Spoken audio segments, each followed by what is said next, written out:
discovery to me is where CSMs can really unlock value and drive better partnership with the customer, because they're really seeking to understand what are you trying to achieve. The longer you wait and the more you just give CSMs, I call it hand-me-down enablement, where it's like, hey CSMs, this enablement we did for the sellers, it kind of works for you. Here you go. Pick and choose the things. I don't know everything, and I'm comfortable saying that out loud. Like, I don't know everything, and that's fine. I should.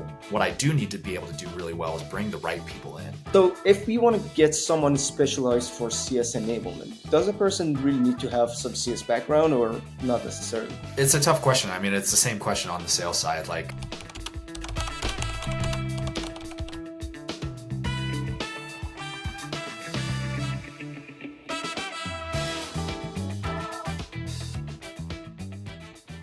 Hey Josh, how's it going, brother?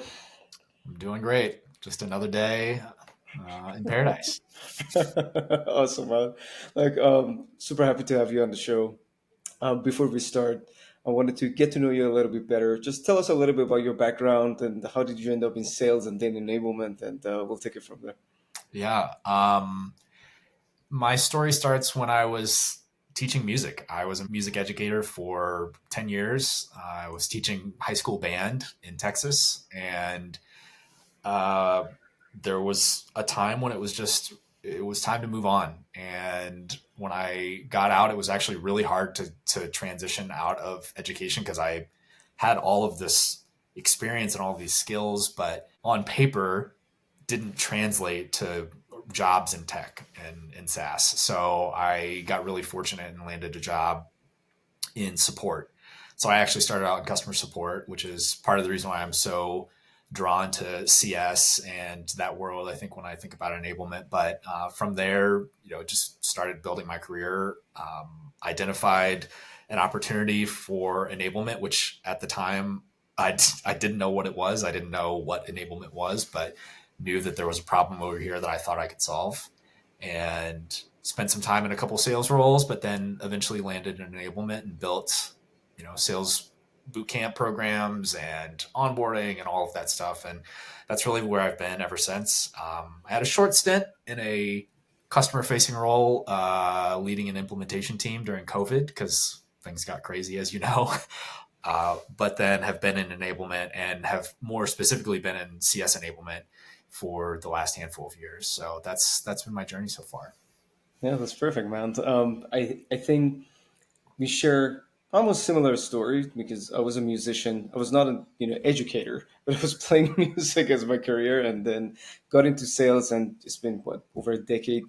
Just being around doing sales, and it's always fascinating to hear how we transition. From completely different things to something different, and we still find it interesting enough to stick around and grow in that space. And sounds like enablement was something that you wanted to just continue doing. Yeah, I think once I learned what it was and knew what I was doing, it became something that was so closely related to what I had been doing, but in a very, very different environment with a lot of differences in how you approach it. And, there's a lot of theory and philosophy when it comes to education. And there's a lot of that in enablement too, but it's also a different approach. All of those Kirkpatrick and models like that are really important.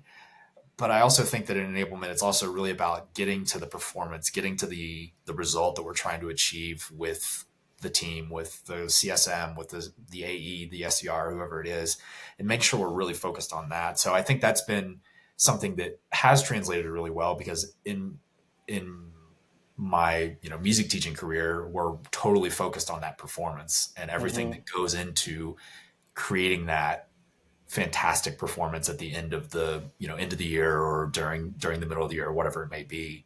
And all of that leads, all of the things you do lead up to that. So all of the activities that you do, all of the practice, all of those things, which are very similar to enablement, where you've got a lot of different activities that you need people to complete, but then they have to practice them, and then we want to see the performance at the end. So that's where I still have a really strong connection back to when I was teaching and what I was doing. Tell me about your enablement journey, because it seems like at Seismic, you work directly with the sales team, and correct me if I'm wrong. I actually worked directly with the CS team at Seismic. The sales team was at Qualia, where I started Oh, out. got it. That was kind of building the whole onboarding program, sales ramp, all of that stuff, working a lot with the sellers. But yeah, Seismic was really the place where I spent the majority of my time working with CSMs and with customer success. Let's talk about that. Tell me about like enablement for CSMs because it's something even new to me. So I want to hear, what's the main difference or Yeah, differences, if you will. yeah, it's interesting because I don't know that there are a ton of differences, but the roles are so different. So Hmm. it requires you to think about things a little differently when it comes to what those teams need. And so, when I think about the AE world and sellers and SDRs, like they have a very specific kind of enablement they might need. But for CSMs, the differences really lie in what their goals are. And Hmm. for any CSMs who are listening, sometimes those goals can be a little gray or a little unclear. And so that was really, I think, one of the biggest challenges early on is getting clear on what do we need the CSM role to achieve? What are the goals and outputs? And we know renewal and retention and NPS and all of those things are really important, but there are so many lines to get to those outcomes and those outputs. So what are the core activities that we need those CSMs to be really good at to produce the outputs? And what are the outputs that we need them to produce? Is it a business review? Is it a stakeholder map? Is it a success plan? And so that is, I think, where it gets a little trickier. And not to say that, you know, enabling salespeople is easy, but we have a lot of very clear activities and a lot of clear deliverables for sellers, in my experience, that we can really latch onto and say, enablement will influence these 5 different activities.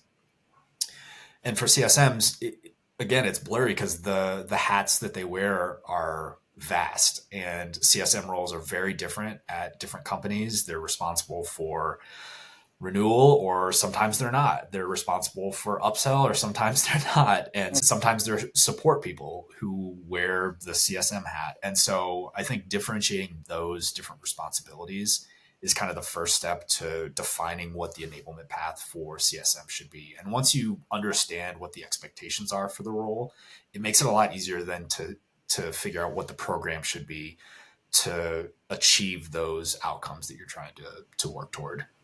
This is really interesting. So let's just be more specific about the teams that you help with, the one that you actually enabled. Were they more focused on, let's say, upselling and renewals or retention? What sort of CS personas you work with? Let's just talk about that. So the CSM team that I worked with primarily, they were more of a I don't know if you want to call it a classic CSM, but a more typical CSM that wears the renewal hat, wears the product expert hat, and is also the strategic partner, a strategic advisor for the customer. They did work with our sales team. They did have like an account team around them to help when there were upsell opportunities or cross sell opportunities. But that CSM team it was a challenging role because they were responsible for identifying opportunities, but they Mhm. also really needed to understand adoption and use cases and outcomes. Seismic is an enablement platform, so we know enablement measurement is sometimes challenging. And so put yourself in the position of a CSM who's also trying to show value of a tool and of a function at a company that has trouble showing its own value as it is. Mhm. So they were, I think, challenged to be able to tell that value story. And so we worked with them to help them with use cases and adoption. Like, what does that mean for a CSM? And that requires them to be product experts to a certain extent. They need to know the product well enough to be able to identify the right use cases. And I think that's not just Seismic, that's CSMs in general. If they're really going to show value, they have to understand the product well enough to know the use cases that are going to help their customers achieve the outcomes that they want to achieve. And that's similar to sellers too, right? Like, Mhm. you as a seller, you want to know the outcomes, but you also have to know all the use cases that are going to help you achieve those outcomes. and have to be able to prescribe the right ones. I think the difference is CSMs have to go another layer beyond that.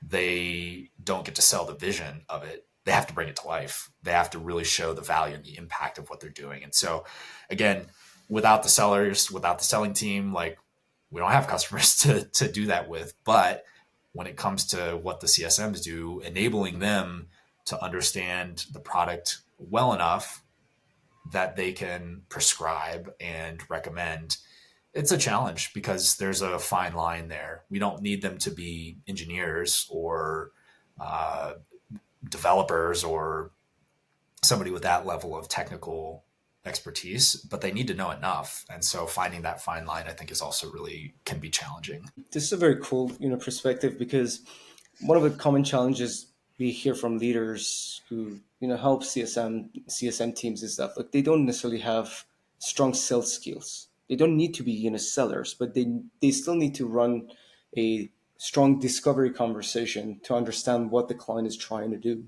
But based on what I'm hearing, not only that, to your point, they need to kind of be a product expert, even maybe a little bit more than sellers, because as sellers, we primarily really focus on discovery, and with a great discovery, you can pull in your resources, whether it's your sales engineer or you have that option to talk about like certain use cases, or talk about product when it gets to demo, or beyond.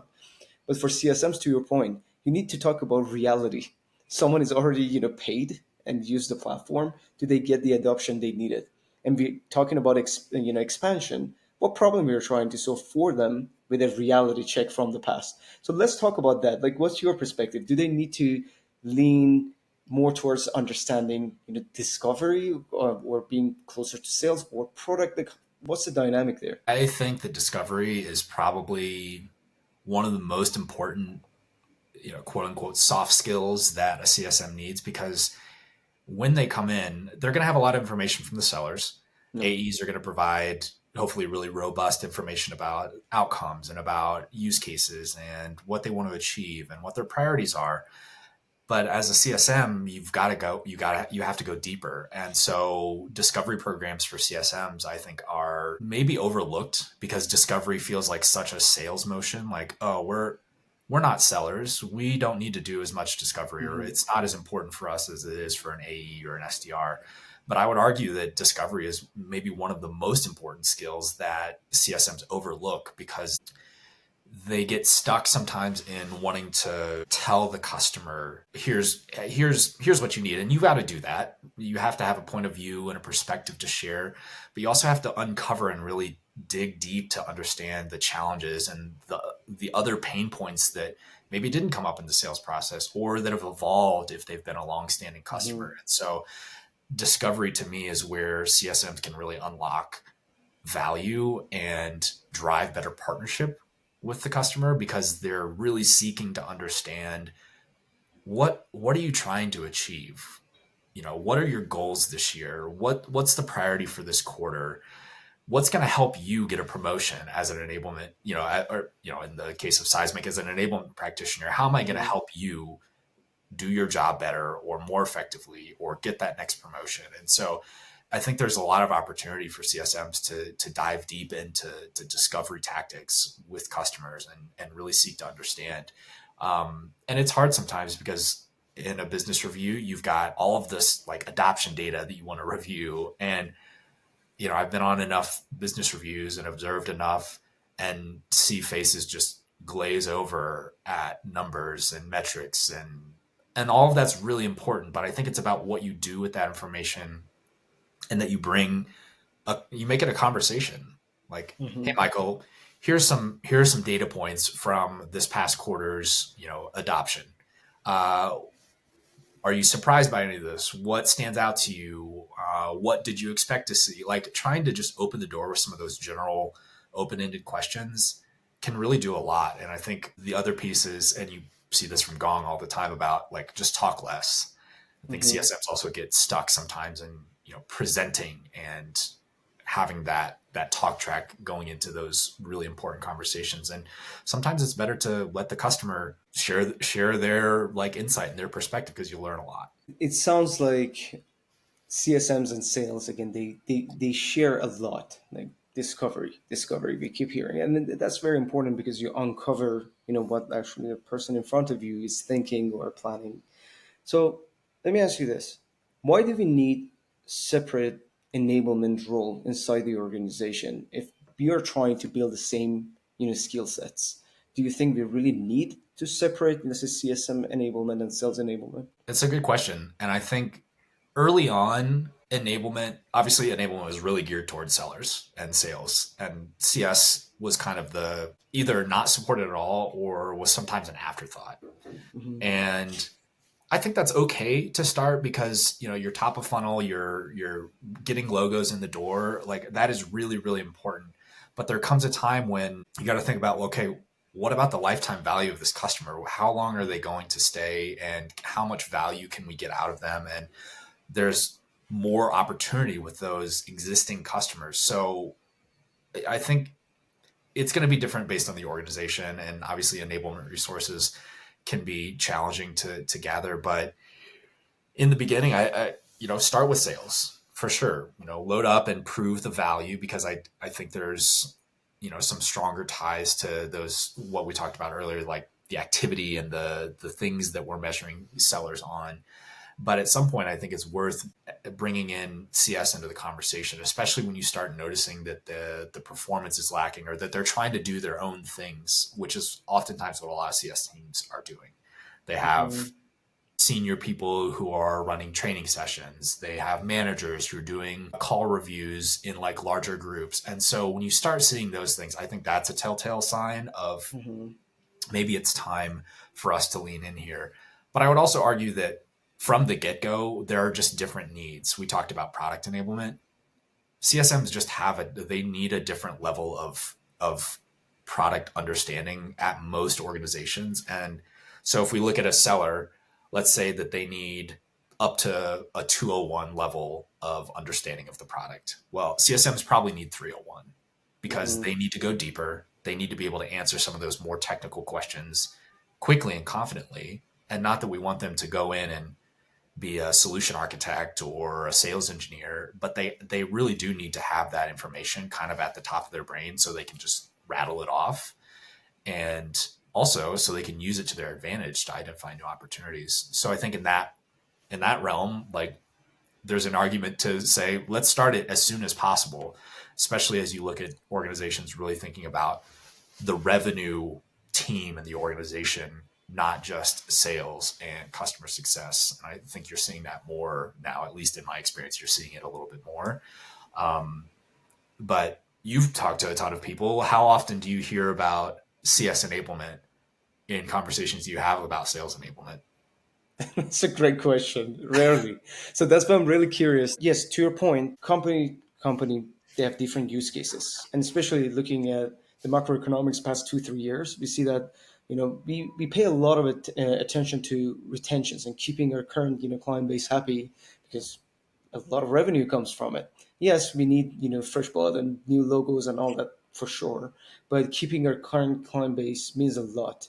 So it makes sense in a way to okay, let's just separate them. They need different skill sets, and also the enablement person who comes to train them maybe needs a different set of skills to be able to enable them. But can we maybe categorize certain size organizations that look at this level, like when you pass certain, let's say, ARR or certain headcount, that's the time that you should actually look for someone in particular for your CS org for enablement. Can we do that or not Yeah, necessarily? I think so. I mean, when I first started out, it was just one team, and we kind of serviced the whole revenue org, and that was a Mm, team of maybe 150. yeah. I think that is still manageable with a couple of people who are generalists when it comes to enablement. Hmm. But we, as it progressed, like the organization when I was working with Seismic, was much larger. We had a 800 person go to market organization, and there was 100 CSMs. When you Hmm. have that many CSMs, it's hard to say, okay, hey, enablement generalist, you're going to support North American AEs and North American CSMs. it's too many people for that one person to manage, I think. Now with AI, it gets a little different because I think there's a lot of opportunity to then scale enablement with AI, but you do need some of that expertise with CS to understand some of the challenges, or you need somebody who's going to be willing to go in and really deep dive into the role to understand. And so I think once you hit that threshold of we've got a couple hundred people that we're trying to support with Mhm. one person or two people who are just generalists who don't know enough about CSMs and they know a lot about sales, it might be time to find somebody who can specialize. And then once you get into organizations that are 1,500, 2,000 and more, like you want to get some specialization, I think. But again, I would argue that doing it sooner is going to benefit you. Even if you can say, like, we're going to have one person who can really focus on developing enablement programs for customer success, I think you get a lot of bang for your buck, I think, because that existing current revenue that you're able to retain and renew and upsell on, there's a lot of opportunity there that I think goes untouched because CSMs are so busy. So how can we enable them to better strategize with their accounts? And so retention playbooks that are focused on how to deliver value and how to interpret data around adoption and use cases and translate that to pipeline for the sales team or for the account manager, whoever it is. I think that's where, again, I know I keep going back and forth, but for me, it really sooner would be better because the longer you wait and the more you just give CSMs, I call it hand me down enablement, where it's like, hey, CSMs, this enablement we did for the sellers, it kind of works for you. Here you Yep. go. Pick and choose the things you need. And for a while at a scaling company, that's probably okay. Mhm. But the longer you do that, the more the sentiment about enablement is, well, this is not for me. And it's not relevant to my role. There's terminology and lingo in here that's for our sales team and not for me. You start to build a negative sentiment about enablement. Mhm. And speaking from experience, it takes a while to flip that switch and get on the other side of that and build trust again and rapport with those teams to say, hey, we're here for you. I'm building these programs specifically for you. And participation and engagement, all of that, it takes a hit when you say this is one size fits all, this works for everybody. Um, and I know it's hard for enablement teams because you may have just one person. So for a Mhm. while, that's probably what you have to do. But I think using AI is also just a way to help create some of that content or take some of your existing content and say, hey, ChatGPT, I want to take this content and convert it into Mhm. CSM specific content. And so you've already built the baseline. Everything you've got is great for discovery, but we want to put a lens on it for CSMs or for professional services, or I think there's a way to scale it if you're a one person org, but giving the same thing to everyone, I think, is a disservice to the go to market function if you just say, like, hey, this works for everyone, here you go. I'm with you 100%, 110%. Because, like, right now, we keep talking about personalization, being relevant to our clients, and we're talking external clients. And you have to be. Like, if you don't understand, the buyer world, their terminologies they use, how they want to be served and understanding their buying process, we will fail as sellers, right?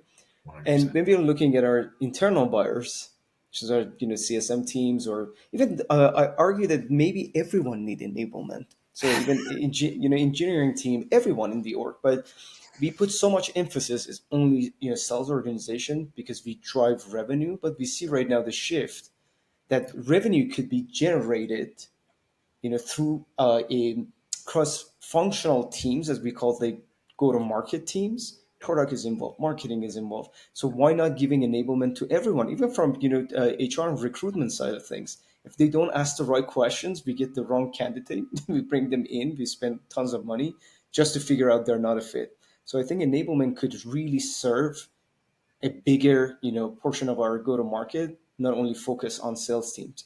Do you believe your reps burn leads practicing on client calls? When it comes to giving them one-on-one coaching sessions, just don't have the bandwidth, so you get rid of them altogether? Or maybe you notice that your team spends a lot of time on non-revenue tasks like taking notes, updating CRM, or drafting emails. These are the exact challenges we solve for other revenue leaders like yourself. With Sell Me the Spend AI Coach, you can offer your reps role-play sessions at scale while automating one-on-one coaching sessions based on your best practices and methodology. Also, AI will take care of all their non-revenue tasks, like note-taking, CRM updates, draft the email for them, so they can focus on constant improvement while you're focusing on one thing and one thing only: revenue growth. If you're interested in learning more about the clients we are working with or use cases that might be beneficial to you, check us out at sellmethespend.ai. Now, I have a follow-up question on this. For someone in sales enablement, this is a ongoing argument that they need to have sales background. They need to be former sellers. And some other people come and say, no, they don't have to. They need to be curious enough to get the resources to learn quickly. So if we want to get someone specialized for CS enablement, does a person really need to have some CS background or not necessarily? It's a tough question. I mean, it's the same question on the sales side. Like, Yep. do you need to have carried the bag and have sold for X amount of time before you can come in? And same question goes for CSMs. Now, I have some CS background and some experience working with CS teams. And so for me, it was a little easier to come in and understand. But if I rewind back to when I first started enablement and I was working with a sales team, I hadn't been a seller. I didn't know anything. But what I did was I consumed everything there was to consume about our sales process, how we sold, who our buyers were. I learned our industry and the personas. And so while there might be a steep learning curve, I think the right person, and this is not everyone, I don't think everyone can do this. Like for certain people, like you probably do need to just have the experience. But for people who are able to pick up on those things and are willing to go deep in understanding the methodology around selling and around what the mentality and ethos is for a seller or for a CSM, if you can do that without having been in the role, great. What I did in the beginning with the sales side, aside from just going deep on all the information and learning everything, I also went through all of the stuff that the new hires went through. As I was building things and getting information from our sales leaders, I went through those trainings. I did all of the discovery training. I did all of the cold call training. And while I never was on the floor and, carried a quota, I felt like I learned a lot even just from that. And the interesting thing is I also had the respect of our sales team. And I think there's a certain amount of expertise that they know you may not have because you weren't a seller, but there's also a certain level of confidence that you have to bring into the conversations. And if you're a new seller at the company that I work for, or a new CSM, you may know a lot about being a CSM, but you don't know everything about being a CSM at this specific place. Mm-hmm. And so I think there's still a lot to be gained from individuals in enablement who haven't been sellers or haven't been CSMs. And I'm sure that plenty of people who watch this will say, well, you have to have done the job. I think I agree with that to an extent, but I don't think it's not black and white. It's not if you haven't done this, then you can't do enablement for this role. I have plenty of successful enablement colleagues and friends who haven't sold before or haven't been a CSM before and are successful. I would consider myself to be kind of in that camp of I haven't done as much in the specific role, but I have a really strong understanding of what my role is and what my function is and how important it is for me to understand the needs, the challenges, the pains, the goals of the roles that I'm serving. And I think that's one of the most important things. Can you understand your customer?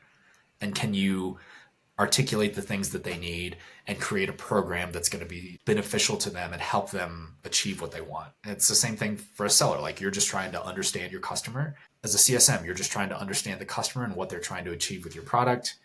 In enablement, I'm trying to understand my customer, which is AEs, CSMs, professional services, SEs, like whoever it is, I'm just seeking to understand. And so it's hard for me to definitively say, yes, you need experience, or no, it doesn't matter. I think it's dependent on the person and your willingness to seek to understand and be empathetic and get to know the people that you're serving and building programs for. I think, look, what you're saying resonates a lot. And I used to be one of those people who said, look, how do you understand the emotions of a seller who, go through this like hardship, and they keep getting rejected, and they don't hit their quota. But someone actually challenged this thought, and I really loved it. And it happened actually during this podcast. And he said, okay, Michael, let me ask you this. Let me say, let's bring an enabler to enable our enterprise sellers. And that person comes in and said, I have sales background. How do you know if he actually, sold complex deals? What if it was just only transactional deals? How do we know if he or she was a, high performing rep? And Right. then, just all of Just a saying sudden, you this had experience doesn't mean that you were exactly, a success or that you were excellent at your job. absolutely. Yeah, that's a great point. I mean, if you have experience, great. Like, oh, I was a CSM for 10 years. Well, if you were a crappy CSM, maybe it doesn't matter. Like, do you Yeah. want that person educating and training your field team? Yeah, that's a really great point. And you had another good point too, and you said, "Look, maybe I did CSM in, I had a CSM role in another organization. What's the guarantee that I can pull it off, here? Even can I really understand like the space and the product and the people? Because even people dynamic is different. You need to work with so many different organizations within your go to market org. It's not only that team that you're serving, because you mentioned about like CSMs being product experts. So that's a skill set you need as an enabler to pull in some of the resources internally and get them in front of your people. How to build that alignment is a skill set by itself. So I think is a we cannot generalize easily. I agree with you. But I wanted to put you on a hot seat right now. So because you did both, like this is really interesting because you got into sales enablement without having the background, and then you got to CS enablement with the background. So, in terms of you doing your job easier, of course, you got more experience. Maybe it was easier the second time. But again, going through these transitions, once you had no background, second time you did actually the role and carry it back. Which one was easier to get ramped for yourself as an enabler to be able to serve your team? I mean, I think that understanding the role of CSM, and I hadn't been in tech when I first started because I Yeah. was teaching, and so there was a lot that I was learning as I went early on when I was doing sales enablement specifically. But when I came to CS enablement, I'd been in the role, I'd been in SaaS, I'd been in tech. Like I understood a lot of the ecosystem and the people that you work with and the way that you have to orchestrate programs as an enablement practitioner. Like you have to bring in, you just said it, I need to bring in different SMEs. I don't know everything. And I'm Hmm. comfortable saying that out loud. Like I don't know everything, and Of that's course. fine. Yeah. I shouldn't. What I do need to be able to do really well is bring the right people in. And so I think when Hmm. I came to CS enablement, I had a little bit more knowledge and expertise in knowing Hmm. who I needed to bring in. Now, I will say though that when I was doing the sales enablement side, I I got ramped really quickly because I had to. And so there was a little forcing function for me to get ramped up quick. And a lot of credit to the sales managers that I worked with who helped me get up to speed really quickly. And I just picked up on it. It all made sense because, being a teacher, there's a lot of selling that you're doing, even though it's not selling, all constantly trying to get kids to buy in and, be bought into the programs that we're doing. So for me, that part was actually a little bit easier when it comes to the ramp. On the CS side, when I came into it, it was tough because we had to make some inroads with those teams that had, like I said earlier, had a little bit of a negative sentiment toward enablement. So Hmm. easy and hard in different ways, I think, on both sides. Like easy to get ramped up really quickly because I just didn't know anything. So I was just absorbing so much information and being able to act on it right away and, having a good framework of how training and education works and how to bring that to life for adults. That part was easy, but hard because like I just didn't know as much, and now I know so much more about how to navigate an organization, bring in the right people, priorities, better enablement practices, like those things I'd say now are easier for me, especially having the context of the role. So I'm sticking with my line though, that I think it depends on the person a little bit, and Hmm. what you're willing to do, and being okay to also admit, because I did this when I was in sales enablement with Hmm. that first role, being okay to admit that sometimes you don't know everything, and Hmm. I was okay with that with that team. And I think that's why we were able to build respect and mutual kind of a collaboration approach with the enablement programs there. People who are watching this who are in enablement, who don't have experience and do have experience, are going to have strong opinions. And I think that it's just not as easy as saying, well, you have experience, so good, great.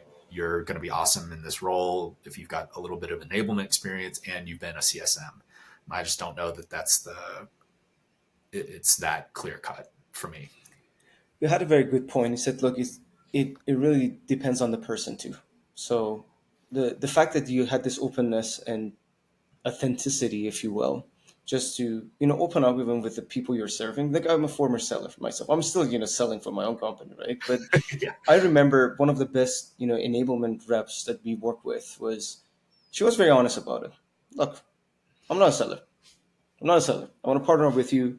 I want to learn about like your world, what's really important to you, what motivates you more than anything else. Because as long as you understand like different seller personas as an enabler or CSM personas, because people are different. Some people really care about commission. Some people really care about recognition. Some people care about like education, learning more. If you understand that, then you can tap into better partnerships with that specific person in front of you, and they might actually turn to be your early adopter internally and talking about how great that conversation was with that new person. And this way you can even expand your network within the organization. But let me ask you this: you you specialize, you learn about CS enablement, you really get good at it. What's the career progression for this? Like, what could you expect to become in this role, if you will? So I've actually seen more and more roles that have customer success or success tied to enablement. And I think it's Mhm. becoming more prominent because of some of the challenges that we're having with bringing new logos in the door Mhm. or whatever. And so retaining customers is really, really important. And again, I think those teams have been underserved, and it eventually comes around that, hey, if we support our CSM team more, they may do better. They may perform better. We may help them Mhm. achieve their goals. We may achieve our goals as a company by by specializing our enablement function to include CS. So I've seen more and more of those roles popping up. I'll admit that a leadership path in this is challenging sometimes because there may not be opportunity there. However, because you've got a full scope of, Mhm. maybe you've had a sales enablement background and now you're moving to CS, having both sides of the house as part of your experience to tap into makes you a more viable candidate for leadership roles that are overseeing all of go to market enablement when you've got experience in sales and CS and professional services, whatever it may be. But bringing all of those different um, practices of enablement into one cohesive program can be really powerful, I think. And you see a lot of roles now are not just director of sales enablement or VP of sales enablement. Mhm. It's VP of revenue enablement or Mhm. director of go to market enablement. And so being able to tap into experience of working with pre-sales and post-sales teams, I think can be a real benefit to individuals who are looking to further their career and also just get a better understanding of how the whole ecosystem works. I think those silos of sales and CS are so defined at this point that finding opportunities to bring them together and create cohesive programs that help the customer have a better experience, not just your sellers doing better at their jobs and your CSMs doing better at their jobs, but bringing them all together to create a better customer experience on the other end as well, I think is huge. So if you can have one person who knows how to bring it all together and create a cohesive program from the initial lead all the way through renewal and advocacy, I think you have just a more powerful enablement program that you can lean on and say, here's what we've been able to accomplish end to end, not just getting new logos, not just securing renewals, but doing everything. So, yeah, I think leadership opportunities, maybe not as many for CS enablement specifically, not yet at least, but long term, bringing it all together and having experience on both sides of the equation, I think makes a more well rounded leader who understands and can empathize with your sales leaders and with your CS leaders and help bring them together and knock down some of those silos that we know exist with sales and CS teams that are hard to overcome sometimes. No, that's very smart. I have a lot more questions, but I think I want to finish it on a high note because right now we know a lot of enablers struggle with finding a new role. You know what happened past 2 years, Sure. with enablement and companies shrinking their revenue teams overall. But this is a very smart actually move to niche down a little bit. To your point, you can gain knowledge about a certain organization. Now we're talking about CSM.